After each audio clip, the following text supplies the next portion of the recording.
The goal today is to explore seventh chords for 7 minutes. Here goes. Remember the original bar chords that you learned include the 1, the 3, and the 5. There's your original major chord. This one happens to be an A.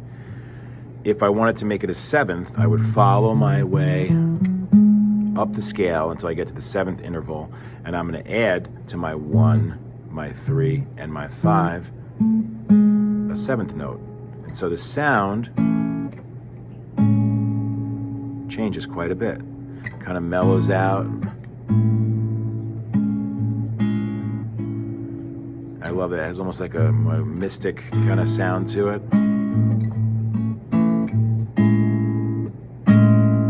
Beautiful. All right. So now that is your major 7, because we take the original chord and we add to it the 7th tone of the major scale. If I wanted to play a dominant 7th, I do the same thing, but instead of going down just a half step to my major 7, I would go down a whole step to this note here, which would be considered a minor 7th. If I do the minor scale, 1, 2, 3, 4, 5, 6, 7, it's a whole step between my 7th and my octave. And so I would fall back from my original bar chord. I would pick up my pinky to turn my octave into a 7th, into a minor 7th. And so now I get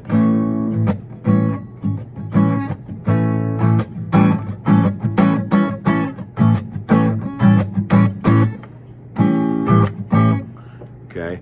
And so you have here major chord, dominant 7th chord. Okay, that's 2. Next chord would be your minor 7. Here we follow up, just like we said before. To build a normal minor, it looks like this. It includes the 1, 3, and 5. And the difference is the major 3 and the minor 3 account for the difference in sound between a major and a minor chord. So we're starting off with this minor vibe. I lift up my octave. Very similar to my dominant 7 shape, except the dominant 7 has a major 3rd. Okay? Hopefully I'm not speaking too much in intervals here. It's not confusing at all, but the tabs will be there, obviously, and you can kind of look at those and see the difference between a dominant 7 and a minor 7.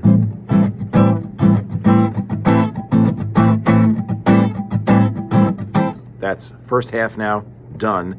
We did major 7, dominant 7, minor 7, all on the E string. Let's drop it down. There's my D chord, okay, my D major. To turn this into a D major 7, I locate my root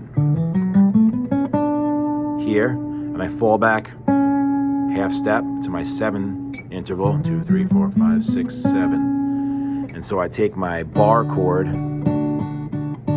and I'm gonna now recreate this, and notice that my middle finger is replacing this note that I'm hitting here. I'm gripping right there. It was underneath my ring, but now it's back a little bit. And so it's gonna have the same relationship that I had here. It's gonna be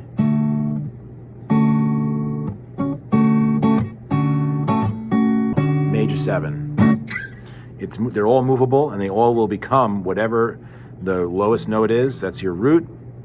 That, now we're getting serious. That's going to become where your 7th note moves to. Okay.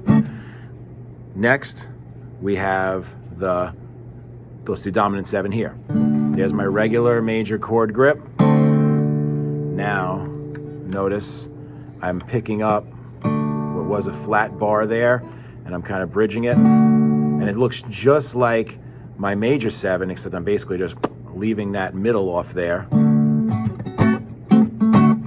Here's my dominant 7. Here's my regular major chord.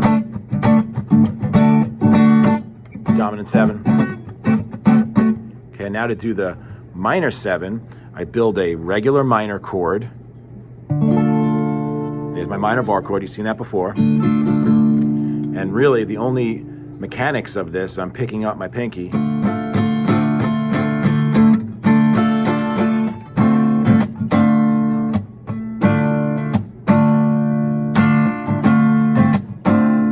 Okay, so now we have handled major 7, dominant 7, minor 7 in 2 different strings. Okay, and we came in under budget for time, so pretty cool.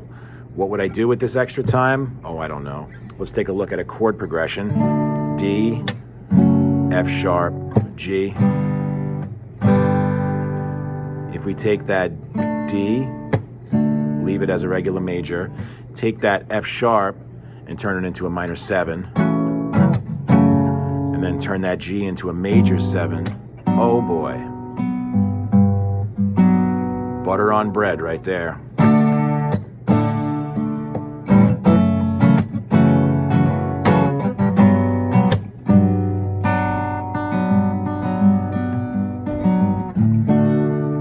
You try, replace some of your regular chords with 7th chords, experiment with that, and look for future use of this dominant to create resolution, tension, and resolve in chord progression. So dominant's going to come in huge. Don't be confused when you see it listed. When you see chords annotated that say A7, they don't mean the major 7. They generally mean dominant 7. Okay, generally speaking. All right, good luck. Enjoy.